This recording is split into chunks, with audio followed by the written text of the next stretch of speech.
स्वागत है। आज हम एक बहुत ही दिलचस्प विषय पर बात कर रहे हैं, जगन्नाथ पुरी की एक अनोखी परंपरा। जी हाँ, जिसके बारे में हमें कुछ जानकारी मिली है। सवाल ये है कि जो इतनी प्रसिद्ध रथ यात्रा होती है, उससे ठीक पहले भगवान जगन्नाथ 15 दिनों के लिए अस्वस्थ क्यों हो जाते हैं, या यूं कहें कि एकांत में क्यों चले जाते हैं। ये वाकई एक अनूठी बात है। तो जो जानकारी हमारे पास है वो बताती है कि हर साल ज्येष्ठ महीने की पूर्णिमा को एक विशेष स्नान होता है। स्नान पूर्णिमा कहते हैं इसे। जी हाँ, स्नान पूर्णिमा।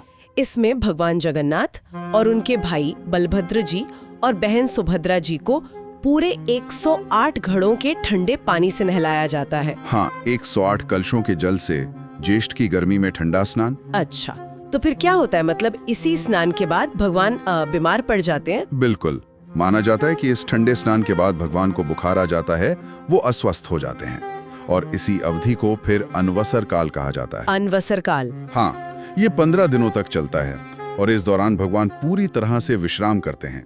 भक्तों के लिए दर्शन नहीं होते और न ही कोई विशेष पूजा अर्चना होती है मंदिर में। कोई दर्शन नहीं 15 दिन तक?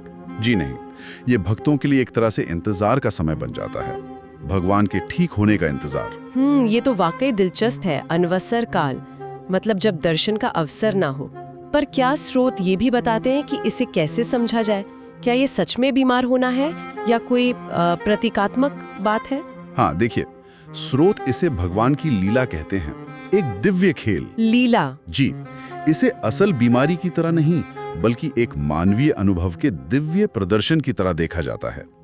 भगवान जो सर्वशक्तिमान हैं, वो भी देखिए भक्तों के लिए कितने मानवीय रूप में सामने आते हैं, स्नान करते हैं और फिर उन्हें भी विश्राम की जरूरत महसूस होती है। अच्छा, तो ये एक तरह से भगवान का मानवीय पक्ष दिखाना है। हाँ, कुछ वैसा ही। और इस दौरान मंदिर के अंदर सिर्फ कुछ चुने हुए सेवक होते हैं, जिन्हें दैतापति कहते हैं। वही उनकी खास सेवा करते हैं, जड़ी बूटियों का लेप वगैरह लगाते हैं। इसे गुप्त सेवा भी कहते हैं। गुप्त सेवा, पर्दे के पीछे? हाँ, ये सब भक्तों को भगवान के ज्यादा करीब, ज्यादा मानवीय रूप से जोड़ता है शायद। समझ गई। तो ये लीला है, एक दिव्य खेल जिसमें मानवीय पहलू भी हैं। स्नान करना, फिर जैसे बीमार पड़ना और आराम करना। अच्छा, और फिर इस 15 दिन के अनवसर काल के बाद क्या होता है? यही तो ये कहानी और भी रोचक हो जाती है।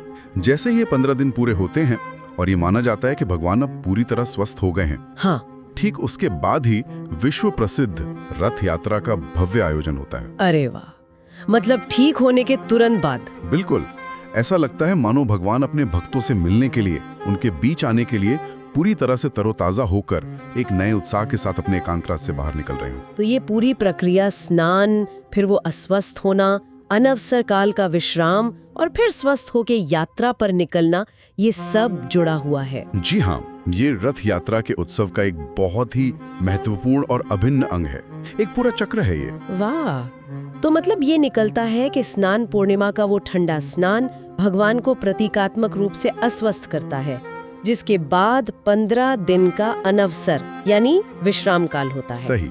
और फिर ठीक इसी 15 दिन के आराम के बाद जब भगवान स्वस्थ होते हैं, तब वो भव्य रथ यात्रा निकलती है, जैसे वो अपने भक्तों से मिलने को तैयार हैं। बिल्कुल सही समझा आपने।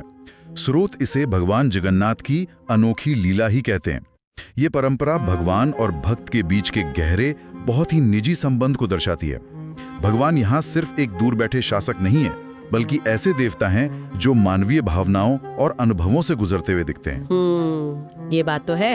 लेकिन अगर हम इसे थोड़ा और क्या कहते हैं, गहराई से देखें, तो ये सवाल भी उठता है कि इस पूरी लीला के पीछे भक्तों के लिए क्या कोई और गहरा आध्यात्मिक संदेश हो सकता है? जैसे कि? जैसे भगवान का इस तरह मानवीय रूप में कमजोर सा दिखना, बीमार पड़ना और फिर पूरी ऊर्जा के साथ वापस लौटना, ये हमें अपनी जिंदगी के उतार चढ़ाव या अपनी आध्यात्मिकता के बारे में क्या सिखा सकता है?